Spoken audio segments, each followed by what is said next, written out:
What's poppin', guys? 4.0 Cab here with Project Exploder. Today I will be showing you guys how to make your stock wheels look really good and also give you a negative 55 offset. That's the look I'm looking for, but the reason why I'm doing it with factory wheels is because the wheels that this truck came with is adrenaline wheels. Adrenaline wheels is a $1,000 package that you have to pay for the wheels itself. So basically the setup I have is a 3-inch suspension lift with BTF, upper control arms with BTF for long travel, positive camber, because after you lift it, it's like this, so it brings it like this. And what I'm showing you guys is installing a 3-inch spacer. You guys say, oh, spacers might be stupid to install. Well, not really if you do it safely.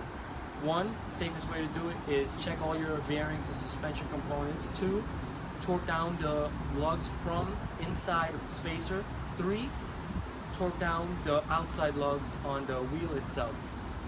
So let me bring my camera guy here and show you guys the setup I have right now, which is, if you look from here, with a 3-inch, it's a negative 55 offset. If you look on over here, it's a 2-inch spacer, not that much poke, at negative 44 offset. So what I did was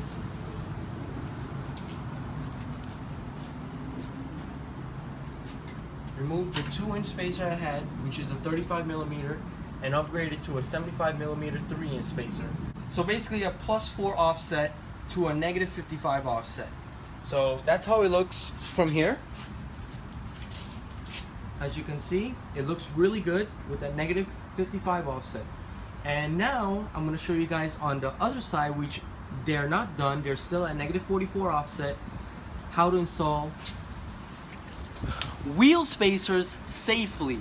Okay, so they aren't bad, they have their up and downs, but as long as you keep your eye on them, they're gonna be safe. All right, let's get to it. All right, guys, so I did all 3 wheels and I basically left this front one just to show you guys the difference between a negative 44 offset, which is this 2-inch poke out, and a negative 55 3-inch poke out.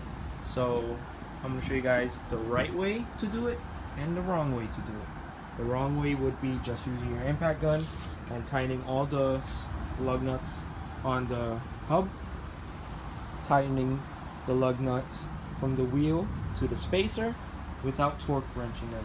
Right here I have a snap-on torque wrench at 128 foot-pounds, recommended for a 2002 all the way up to a 2010.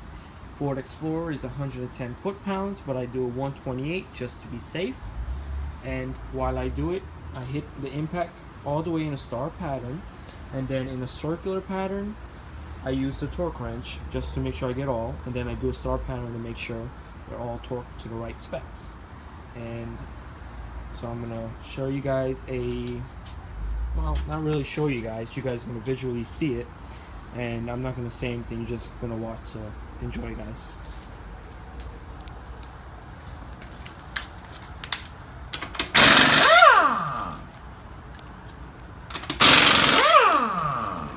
And one thing, I like to work very slow because I know that I did it right the first time. My motto is do it right the first time so you don't have to do it again the second time. Alright? So if you guys write it down in the comments saying something about, hey, you're mad slow, guess what? I don't care.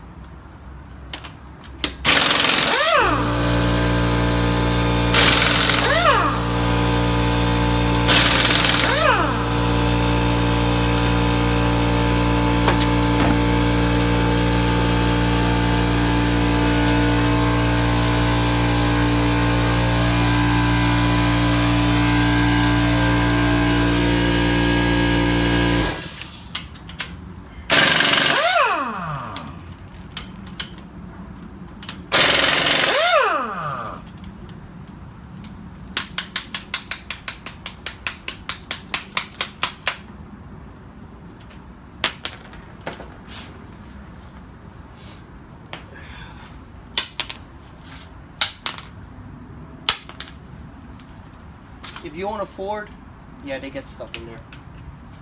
You know why I did that.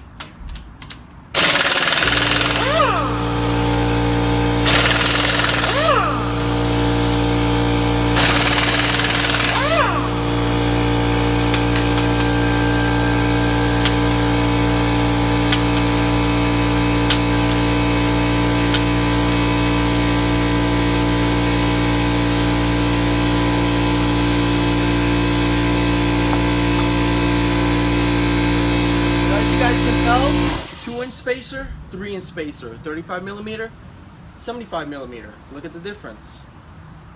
Negative 44 offset, negative 55 offset. On stock wheels with +4 from factory, 20 by 8.5. And when you do it, you obviously want to check your tie rods, your shocks, your upper control arms, make sure all your bolts are good, your pads, your rotors, check all the studs from the hub, and yeah, make sure everything is good down there and put it back on. So get the spacer. You know, this is a hub-centric spacer. That's also one of the priorities in the safety of these. If you get a non-hub centric, it will basically shake up and down, and while you're driving, you're gonna feel like a bunch of vibration, like your wheel's out of balance. It's gonna feel like the wheel's falling off. But hub centric, which is this, it has the hub, and in the back also it has the lip right here, so it hugs onto the normal factory hub right here, and what that does, it prevents it from shaking and giving you vibrations. So let's go. Get that on. It's my skinny socket. The only way I could put that on there without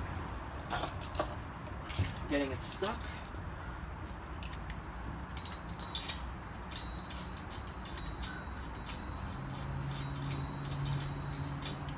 Always hand tighten your lug nuts before you do anything, so you don't cross thread your studs, because you don't want to cross thread a stud at all, or else you're gonna have to go through cutting it, replacing your hub.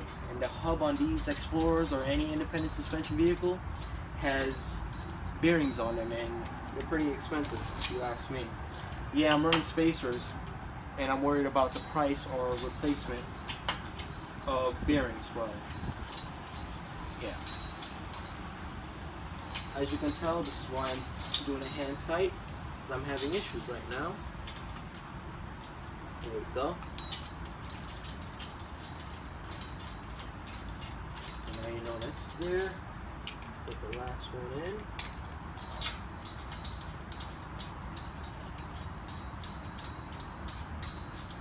And you're going to want to hit it with your impact in a star pattern.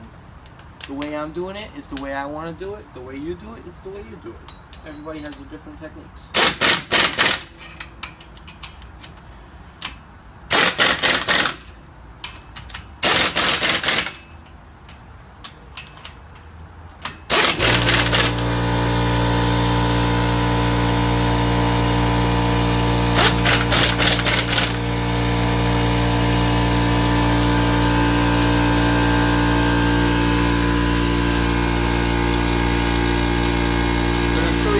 Tightening it now, and then if so, my cameraman's gonna have to go inside and press the brake pedal, but let's see if it'll work.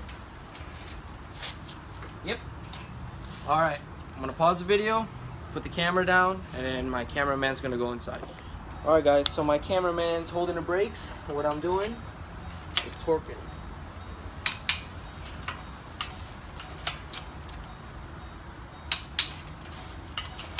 I don't have a good grip. There we go.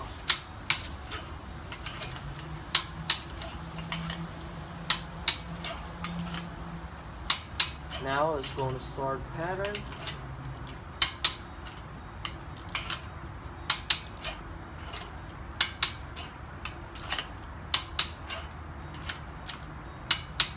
Alright, and that's about it guys for the spacers. So now when I install the wheel,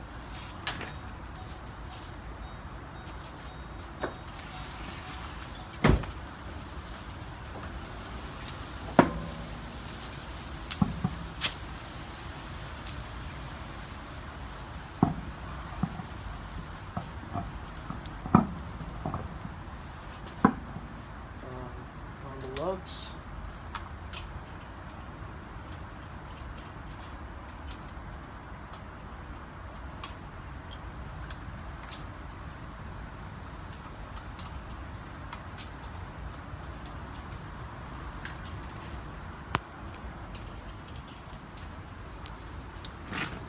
Use your impact gun, hit it with the impact gun, and then torque it again.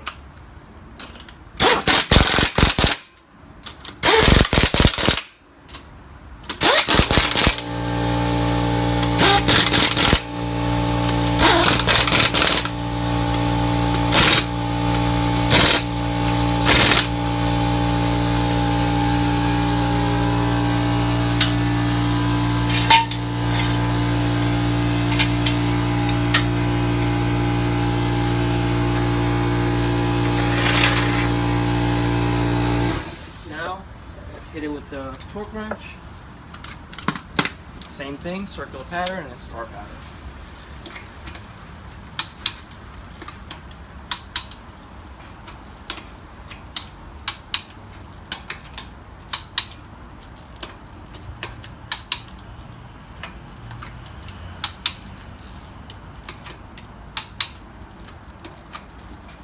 I farted. Alright guys, so that completes the video. That's the safest way to run spacers, but also it does not mean to damn, that stinks. That does not mean to like not check them. So basically check them every oil change or anytime you do any work on your vehicle. For me, oil changes are 3,000 miles. So every 3,000 miles I will take off the wheel, check the torquing on the spacers, on the stock hub itself, and then check these torques also. And that's it. Spacers are safe to run. If you guys want to know the specifications about this or my thoughts on are spacers safe or are spacers not, why you run them and why you should not run them, if you want that video, let me know in the comments below and I will let you guys know what my thoughts are on spacers and why I think they're safe. I've been running them for a very long time, actually a couple months now. I check them periodically and they haven't let me down, and I go pretty far in my car. I do all highway miles, no city at all. I just highway miles. I go different states, like literally. I've been racking up miles and they haven't let me down. They haven't even moved. And yeah guys, and the stance looks amazing on stock wheels because these wheels, they are very expensive and I don't want to let them go because I want to put some aftermarket real negative 55 wheels and pay $800, and they will look so stupid because everybody runs them, the wheels I was looking at. So I got stock wheels, out of the ordinary. It's very different. It's the adrenaline package, and that's it guys. So that's why I'm running spacers. There's a reason why to everything. Thank you for watching. Subscribe and like. More videos to come. Peace out.